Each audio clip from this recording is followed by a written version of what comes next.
Me di cuenta de que hacía mucho que Alejandro y yo no discutíamos, una de esas noches en las que no puedes recordar si ya cenaste, técnicamente. Seguíamos juntos. La rutina seguía su curso, se compraban cosas, alguien fregaba el suelo, alguien pagaba en la caja. Pero algo se había desvanecido hace tiempo de esa fórmula. O tal vez algo había aparecido, el silencio. ¿Qué comemos hoy? Preguntó sin apartar la vista del teléfono. Lo que tú digas, respondí desde otra habitación, pasando de página. Pollo, entonces. Está bien. Ese fue todo el diálogo, para toda la noche. Por cierto, no compró el pollo. Trajo pizza. Y yo no dije nada. Porque ¿qué más daba? Antes solíamos discutir hasta por cómo colgar las toallas. Antes él solía decir que yo era terca como una pared y podíamos pasarnos 3 días sin hablarnos hasta que alguien cediera. Pero ahora, ni discusiones ni rupturas. Solo una meseta lisa y tranquila, sin abismos. Pero también sin montañas, he empezado a evitar los espejos. No porque no me guste cómo me veo, no. Es solo que, a veces, siento que me he vuelto transparente. Y que ese reflejo ya no soy yo. Es alguien que repite hábitos sin sentido alguno. Mis colegas en la oficina preguntan por Alejandro. Yo contesto, todo estable, y ellos sienten envidia. Piensan que la estabilidad es la meta. Pero yo ya sé desde hace tiempo, a veces, la estabilidad es una condena. En casa nos hemos vuelto corteses. Eso es lo más extraño. Nos damos las gracias por la sal, por cerrar la ventana.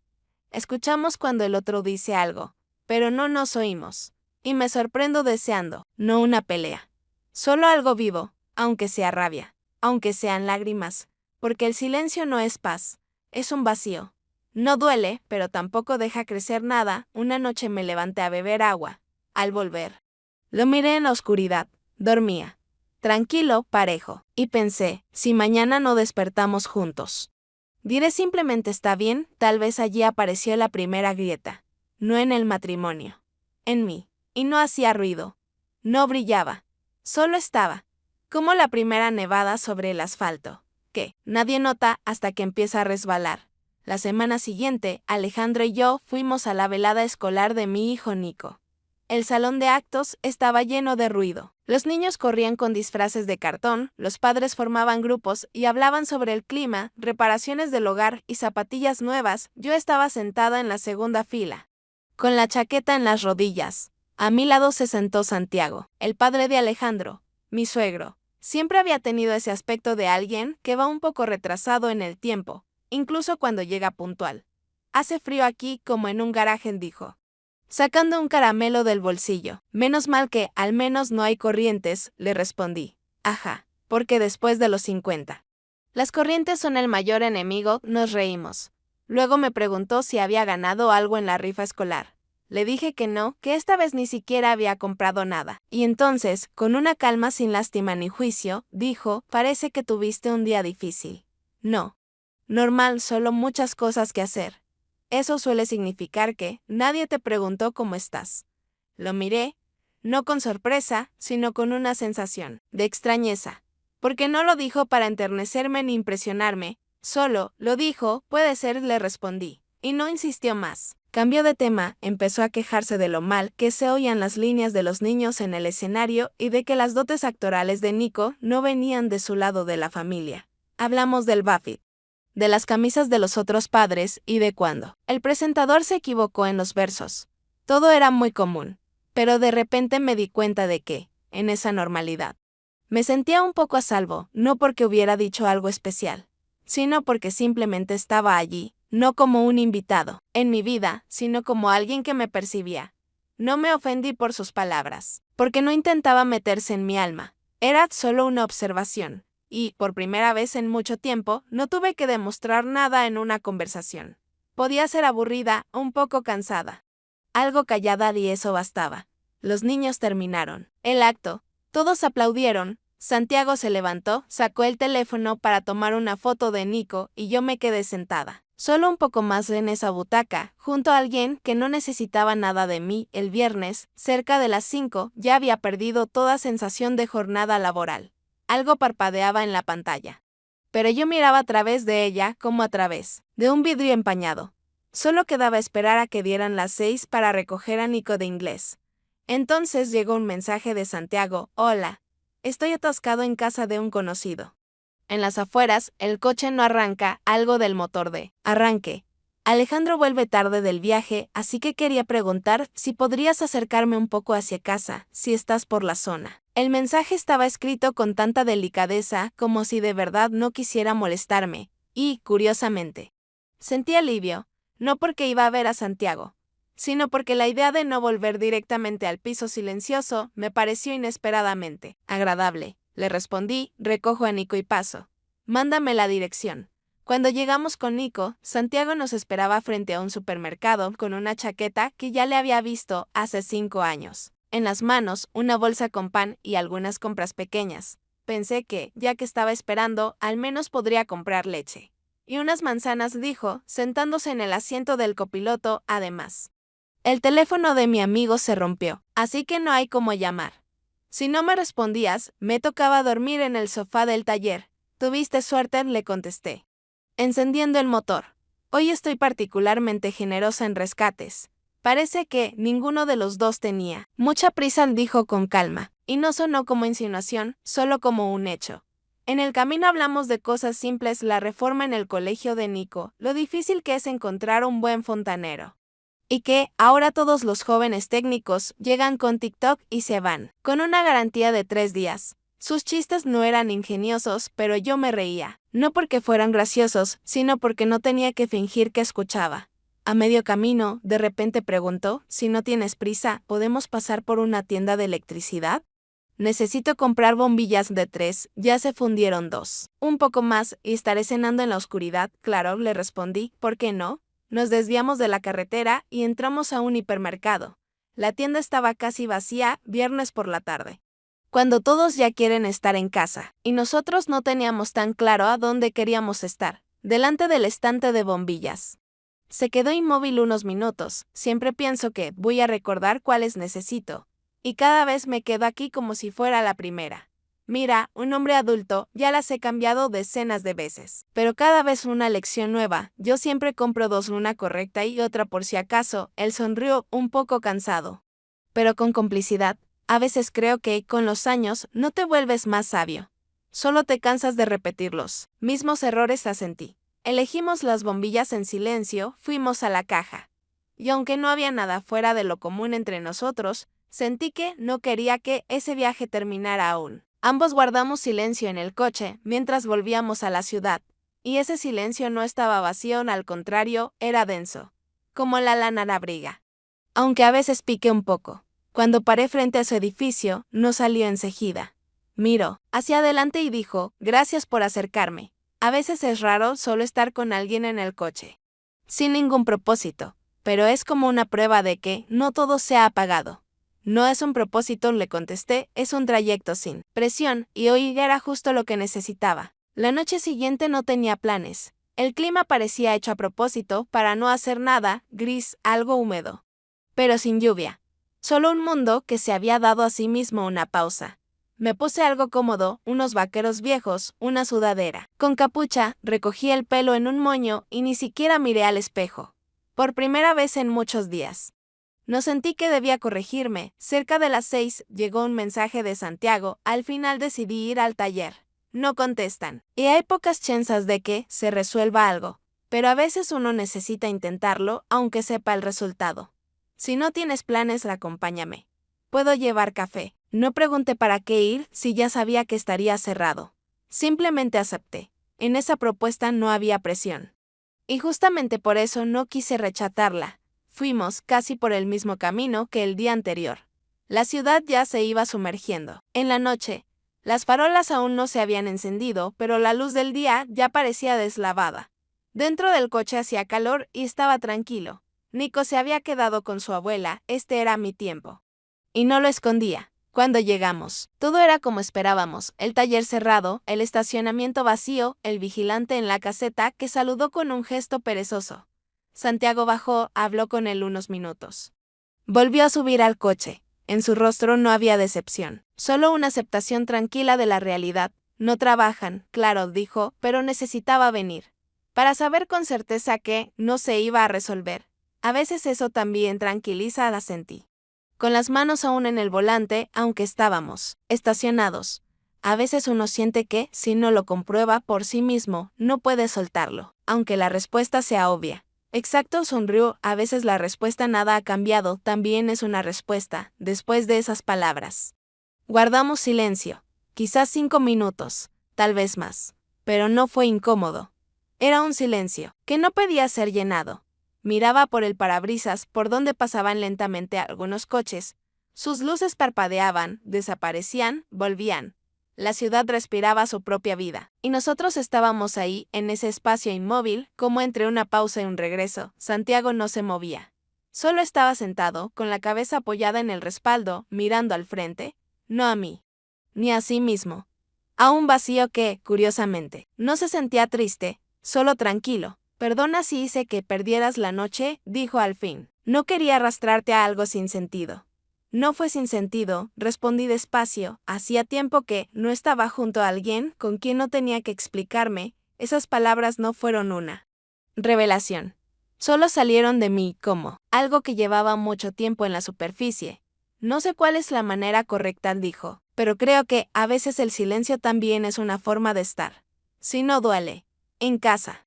El silencio hace tiempo que no es una forma. Es costumbre, dije en voz baja, y las costumbres no oyen. Nos quedamos unos minutos más así. Solo respirábamos, cada uno lo suyo. Pero sin necesidad de defenderse, de probar nada, de mantener formas. No quería salir de ese coche. Y no porque fuera una huida de casa, sino porque allí, en ese interior, me sentía como hacía mucho, no me sentía de nadie, pero viva. Solo arrancamos cuando las luces empezaron a encenderse afuera.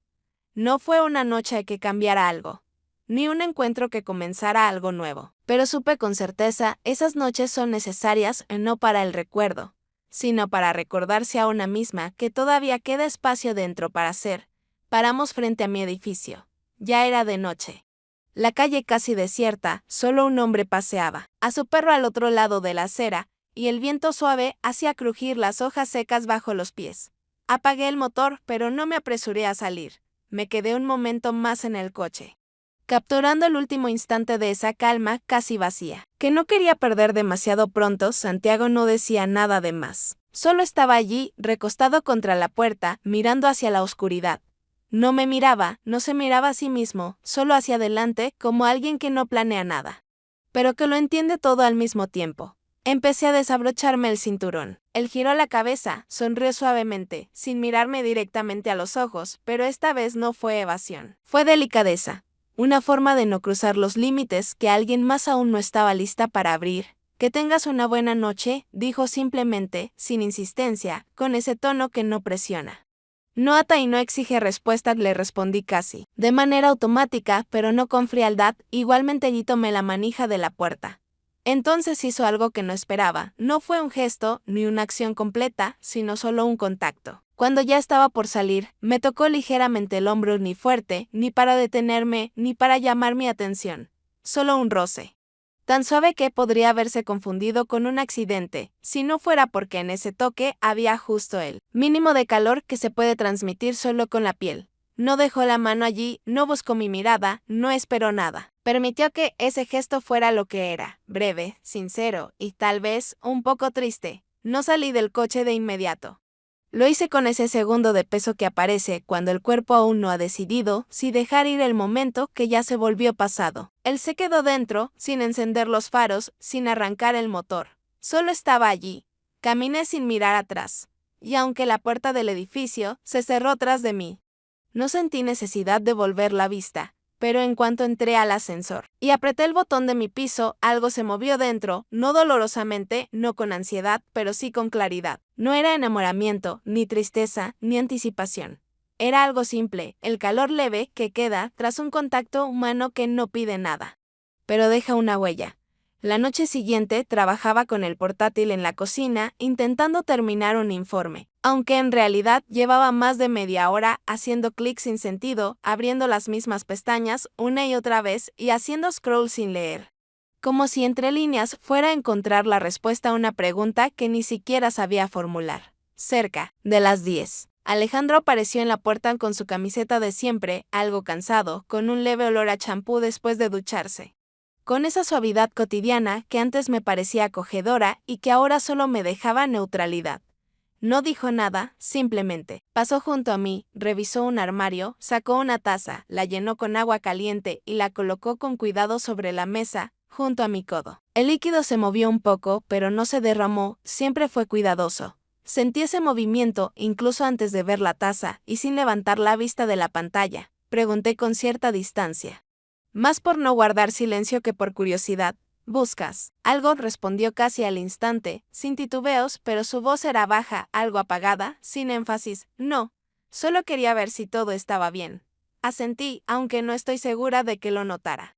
Porque en cuanto dijo esas palabras, se dio la vuelta, y se fue al salón, donde ya brillaba la luz tenue del televisor, cumpliendo más la función de fondo que de entretenimiento. Ni siquiera me miró, no porque estuviera enfadado o herido, sino porque hacía tiempo que ambos habíamos aprendido a evitar mirarnos para no tener que ver cuánto quedaba vivo en nuestros ojos. Miré la taza. Era sencilla, verde, un poco gastada, en los bordes del juego que compramos hace 7 años cuando nos mudamos al nuevo piso y todo aún parecía posible, nuevo, compartido, emocionante. Dentro había té negro, mi favorito, con una rodaja de limón, aunque hacía tiempo que no decía nada al respecto. Y comprendí que ese gesto fue casi tierno, no porque rebosara afecto, sino porque él aún recordaba lo que me gustaba. Pero al mismo tiempo sentí que en ese gesto ya no estaba yo. No lo hizo porque quisiera compartir, sino porque así era lo habitual de algo parecido a un reflejo, una costumbre. Un acto que repite sin pensar si aún tiene sentido. ¿Cómo apagar la luz al salir de una habitación? Sostuve esa taza, pero no. Bebí. Observé el vapor que se elevaba lentamente y comprendí. Era como una muestra de cuidado, pero sin presencia. Como la foto de un recuerdo en la que tú ya no estás, solo queda la forma, el contorno, pero el sentido se ha borrado de la imagen. Y en ese instante comprendí con claridad que nos habíamos convertido en expertos silenciosos en el arte de seguir juntos y, al mismo tiempo, estar separados. Al día siguiente, fui a buscar a Nico un poco antes de lo habitual porque su profesora escribió que ya habían terminado todas las actividades y se podía recoger a los niños antes del paseo de la tarde. Hacía calor para ser otoño, el sol aún se mantenía sobre los tejados, y no tenía ganas de apresurarme, ni a casa ni a ningún otro sitio. Estaba parada frente a la entrada de la escuela cuando vi a Santiago sentado en un banco cercano, inclinado sobre un dibujo, mientras Nico, con su mochila brillante, le explicaba algo con entusiasmo, gesticulando con las manos y señalando el papel con el dedo. Cuando me acerqué, los dos reían. Santiago sostenía en las manos un dibujo infantil hecho con rotulador sobre una hoja delgada de cuaderno, fingiendo que leía un mapa del tesoro. Aunque en realidad solo había unas figuras dispersas y el contorno muy aproximado de un barco pirata. Nico explicaba con emoción quién estaba en el dibujo, dónde estaba el tesoro y por qué uno de los piratas tenía la barba morada. Me quedé un poco apartada, sin intervenir, observando esa escena que parecía tan natural como si siempre hubieran pasado tiempo juntos después del colegio.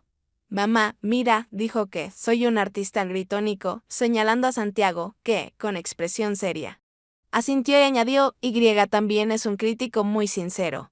«Eso es verdad», dije, acercándome. «Hoy por la mañana me dijo que parezco una princesa, pero vieja». Santiago se rió, no en voz alta, pero sinceramente, sosteniendo el dibujo con 2 dedos como si temiera arrugarlo.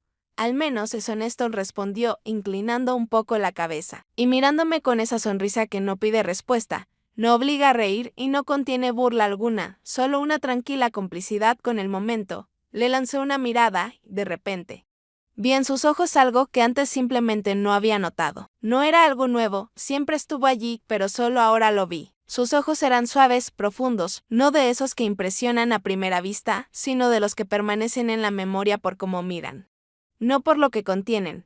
Eran los ojos de alguien que no tiene prisa, que no juzga, que no dicta veredictos, solo mira y ve. Me sentí un poco incómoda, no porque hubiera hecho algo mal, sino porque en esa interacción breve había más presencia que en muchas de nuestras noches con Alejandro, donde las palabras siempre tapaban algo, en lugar de revelar. Nico corrió hacia el columpio, y nos quedamos unos minutos a solas. Santiago guardó el dibujo en su mochila con cuidado, como si fuera un tesoro real, y dijo sin mirarme directamente, «Él te quiere.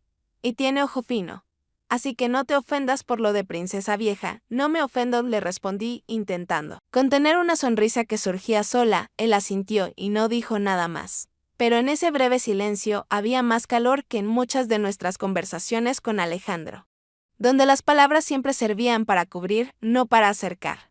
El domingo después del almuerzo, Santiago me escribió un mensaje breve: estaba cerca. Si tienes media hora, podríamos tomar un café. Sin intenciones, solo que hoy no me apetece estar solo. Sus palabras no llevaban conclusiones, ni expectativas, ni insinuaciones. No era una cita. Y yo respondí casi de inmediato: sí, con gusto. Nos encontramos en un pequeño parque, junto a una fuente antigua que ya no funcionaba. El otoño iba borrando poco a poco los colores de los árboles. En el aire flotaba el olor de hojas húmedas y pan caliente del kiosco cercano. Santiago sostenía 2 vasos de cartón en las manos. Me tendió uno sin gestos extra, simplemente como quien comparte el silencio. No estoy seguro de por qué decidí escribir, dijo cuando nos sentamos. Tal vez porque estos días me descubrí esperando el momento en que pudiera simplemente estar con alguien. No respondí, pero el silencio no fue frío. Le permití continuar, sin interrumpirlo. Todo parece normal, añadió, mirando hacia las ramas desnudas. Pero a veces te das cuenta de que, en todo el día, no dijiste una sola palabra que tuviera sentido. Ni para ti, ni para nadie. Yo últimamente siento que hablo mucho. Pero igual no me escuchan, dije tras una pausa, y que da lo mismo si hablo o no. Quizás sea solo cansancio, dijo él, o quizá al final de algo que debía terminar hace tiempo, pero que nadie se atrevió a admitir. Eso sonó sutil, casi como una pregunta, pero sin presión. No percibí juicio ni intentos de sacarme nada. Solo presenciad, hablamos de nada, de dibujos animados, de autos viejos, de su primer trabajo en un taller cuando tenía miedo de tocar una llave inglesa por si rompía algo importante. Reímos. Pero sin esfuerzo. Aquella ligereza no era diversión, era permiso para respirar. Cuando la conversación se calmó, sentí como el aire entre nosotros se volvió un poco más denso, no pesado, solo presente. Me miró, no directamente, sino como se mira a alguien que se ha estado observando por el rabillo del ojo durante mucho tiempo. Y finalmente se atreve a ver de verdad. Me gusta estar cerca de ti, Lucía, dijo en voz baja, no porque hagas algo, sino porque eres. Y porque estoy aquí, no porque tenga que estar, sino porque quiero. Estas palabras no fueron una confesión. Sonaron como una observación interna y honesta. Suspiré. No sé qué hacer con esto, respondí. Esto no es un juego. Yo tampoco lo sé, dijo él de inmediato, y quizás por eso lo dije. Porque si ya estamos aquí en este banco, en este silencio, entonces ya significa algo. Aunque no sepamos qué, se inclinó un poco hacia mí, no con seguridad, sino con cautela, como quien no tantea mi reacción, sino el mundo alrededor. Su movimiento fue tan lento que tuve tiempo de pensar: puedo pararlo, puedo no permitirlo, pero no lo detuve. No porque lo deseara, sino porque, por primera vez en mucho tiempo, no tenía miedo de estar en un lugar donde nadie representaba un papel. Sus labios tocaron los míos con suavidad, sin prisa. Con ese respeto que no se siente tanto en el contacto, sino en cómo termina. Fue un momento que no pretendía nada, sin ambición, sin exigencia, sin futuro, pero con calor. Si esto fue demasiado, empezó a decir, pero lo detuve con un gesto. No fue demasiado, ni demasiado poco, fue simplemente humano. Nos quedamos sentados unos minutos más. No quería irme, y no porque buscara continuación, sino porque ese instante breve, difuso, se sentía vivo, no planeado, no correcto, no necesario, solo real. A la mañana siguiente me desperté más temprano de lo habitual, y lo primero que hice fue buscar el teléfono, no para revisar noticias ni correos, sino para ver si había algo de él. Aunque anoche casi me convencí de que no esperaba nada, que no tenía por qué continuar, que aquello había sido solo un momento, aún así, revisé. Y, por supuesto, no había nada, ni mensaje, ni llamada perdida, ni siquiera una señal de que. Recordaba cómo me sostuvo la cara con una delicadeza que no había sentido en años. Durante todo el día. Fue como si existiera en una realidad paralela. Respondía a correos, asistía a reuniones, sonreía a los compañeros, escuchaba a Nico contarme sobre la escuela, incluso preparé la cena, aunque nadie me lo pidió. Pero a través de todo eso corría un hilo tenue, casi imperceptible, de tensión, no la que duele o molesta, sino la que espera algo que no llega. Y no sabía qué hacer con eso. Porque por un lado, no quería convertir aquel beso en una tragedia, ni en una decisión que marcara todo lo que viniera. Pero por otro lado, sentía que quedarme dentro de ese silencio era, otra vez, elegir la soledad. Incluso cuando ya empezaba a agrietarse. 2 días después, me rendí. Le escribí un mensaje. Le escribí sin prepararlo, sin pensarlo mucho. Simplemente, tal como vino a mi cabeza. No sé qué decidiste, pero si callas, probablemente tú tampoco lo sabes. Tuve el dedo suspendido sobre enviar mucho tiempo. No por miedo al rechazo, sino porque esa línea era desnuda, sin escudos, sin subtexto. Y si él no respondía, yo me quedaría en ese estado vulnerable aún más tiempo. Pero finalmente, lo envié. La respuesta llegó casi de inmediato. Solo una palabra, sí. Y aunque era corta, incluso podría parecer ofensivamente simple, no llevaba desprecio, ni frialdad, ni evasión. Llevaba lo mismo que había en todo lo que él hacía, honestidad sin adornos, sin excusas, sin promesas, sí, no lo sabe, y yo tampoco. Pero los dos ya no estamos donde estábamos antes, duele, pero no desgarra, molesta por dentro. Como una verdad que necesita salir para no intoxicar. Y no pude enfadarme con ese silencio porque no había manipulación, ni juegos, ni ofensas. Solo el silencio de alguien que también intenta entender hacia dónde moverse cuando no quedan muchos caminos, y por primera vez en mucho tiempo. Me permití no buscar la respuesta enseguida.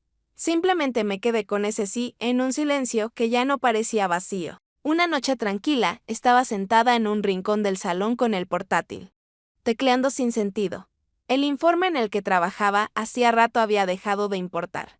Solo no quería irme a dormir. Alejandro apareció en silencio.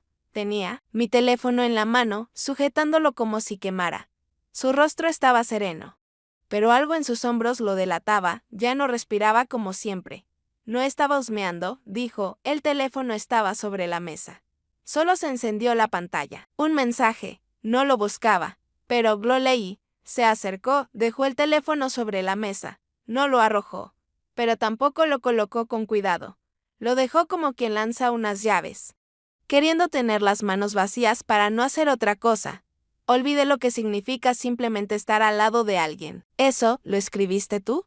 A él. Asentí en silencio. Tenía un nudo en la garganta, un temblor sordo en el pecho. Él caminó por la habitación unos pasos, de un lado a otro.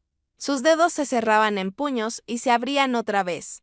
Finalmente, se detuvo. Me miró, y en esa mirada no había odio ni gritos. Pero si algo peor, una fractura, podría aceptar que nos distanciamos. Que estabas cansada, que en algún punto te perdí. Pero, ¿tú? ¿Y él? Mi padre, parecía que, ni él mismo creía que, lo estaba diciendo en voz alta, ¿te das cuenta de lo que hiciste? No es simplemente otro hombre, es mi padre. Es el hombre que me creó, que cuidó de nuestro hijo, que nos ayudó a elegirlos. Azulejos del baño, maldita sea. Por primera vez en muchos años, vi emociones en su rostro, no ironía, no cansancio, no pasividad. Dolor verdadero. ¿Cómo pudo pasar esto? ¿Tienes idea de lo que has cruzado? Intenté decir algo, pero levantó la mano. No con violencia, pero con firmeza. No quiero oír un no es lo que piensas, ni un no fue planeado. Nada de eso importa. Se sentó, apoyando los codos en las rodillas, llevándose las manos a la cabeza. Viví años en el silencio, creyendo que era paz. Pensé que la estabilidad era madurez, que los dos estábamos cansados, pero aún aguantábamos. Y resulta que tú ya estabas en otra vida, con él. Me puse de pie, sin saber qué hacer con mis manos, con la mirada. Conmigo misma. No lo traicioné físicamente, dije, pero quizá fue peor. Simplemente dejé de estar contigo. Y me permití estar viva donde no tenía derecho. Él levantó la cabeza. Peor, ni te imaginas cuánto. Esto no va del cuerpo. Es que yo estoy aquí y tú ya no. Y no sé quién perdió más, yo a mi esposa o él a su hijo. El silencio cayó de nuevo, pero esta vez estaba cargado, como el aire antes de una tormenta. No, sé qué pasará ahora, dijo, levantándose. Pero no quiero seguir viviendo en una casa donde incluso el silencio ya no es nuestro. Agarró su teléfono y se fue al dormitorio. Despacio, pero esta vez con pasos que sonaban huecos, como el eco de algo que ya no volverá. Y me quedé sola en una habitación donde algo importante acababa de romperse. No una taza, no la confianza, sino la imagen de mí misma, la que aún podía respetar. Me desperté temprano. Demasiado temprano para ser día libre. El piso estaba en silencio. Pero no era un silencio acogedor, era ese tipo de vacío que queda tras un terremoto. Alejandro ya se había ido, tal vez al trabajo o simplemente lo más lejos posible. Nico se había quedado a dormir con su abuela, lo habíamos acordado antes de la conversación. Y de repente resultó que hoy estaba sola, completamente, sin necesidad de ser nada ni madre, ni esposa, ni mediadora, ni receptora de expectativas ajenas. Quedamos en encontrarnos sin muchos mensajes. Él escribió simplemente: estaría bien si hablamos, pero solo si tú también quieres. Nos sentamos en el mismo banco donde habíamos tomado café la última vez, esta vez sin vasos, sin bromas. El otoño temblaba un poco. El viento sacudía las ramas. Y yo pensaba, ¿no será ya hora de que yo también caiga? Santiago guardaba silencio. Pero en ese silencio no había esperas, solo permiso. No parecía resentido, pero tampoco tranquilo. Pensé que no ibas a escribir, dije, y parte de mí estaba casi agradecida, porque no sabía cómo aguantar otra incertidumbre. Otra parte esperaba, respondió él, lo sé, porque yo también esperaba, pero no quería ser el primero, y tampoco el último. Volvimos a callar, pero esta vez el silencio pedía acción. No sé qué hicimos, lo empecé, no fue pasión, no fue un plan. Fue algo vivo, dijo él, pero no necesariamente correcto. Lo miré, por primera vez. No como alguien que me escucha, sino como alguien a quien yo misma no supe ver antes. Alejandro, dije, no éramos felices, pero eso no significa que él lo mereciera. Santiago suspiró. Su mirada no era firme, ni débil humana. ¿Sabes qué es lo peor? Que vi cómo se apagaba. Lo vi durante años. Y no dije nada, porque yo también estaba en mis propios silencios.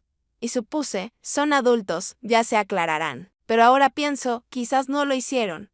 Y nosotros somos el resultado de todo lo que él nunca dijo en voz alta. Yo estuve con él, pero no a su lado, dije, y tú eras su padre. Pero tampoco estuviste cerca. Ahora estamos, el uno junto al otro. Cuando ya es tarde, sonrió triste, tierno. Sin exigir continuación, no puedo ponerme entre ustedes. Ni quiero, incluso si entre ustedes ya solo hay vacío. Porque es en ese vacío donde está lo que necesita sanarse. Sin mí lo miré. ¿Y tú? Encogió los hombros. Yo estaré, simplemente no cerca. Y no para esperar, sino para recordar que aún puedo ser honesto. Aunque eso signifique retirarme. No nos despedimos. No nos abrazamos. No. Lloramos. Solo nos levantamos. Y nos fuimos en direcciones opuestas, no con dolor, sino con respeto, por lo que pasó, y por lo que ya no pasará. Caminé despacio, sin ilusiones, pero también sin carga, por primera vez en mucho tiempo, con una decisión, no con una huida. Y por fin entendí, la vida no es elegir entre lo bueno y lo malo, es moverse entre lo difícil y lo honesto. A veces nos encontramos en situaciones sin salida correcta, solo verdad, sin adornos, sin victorias. Traicionar no solo el matrimonio, sino a mí misma dentro de él. Santiago se acercó más de lo debido y se alejó a tiempo. Alejandro perdió más de lo que ambos notamos. Y en esta historia no hubo villanos. Hubo 3 personas cansadas que callaron demasiado tiempo, y después empezaron a escuchar. Y eso ya no es una derrota. Es humano.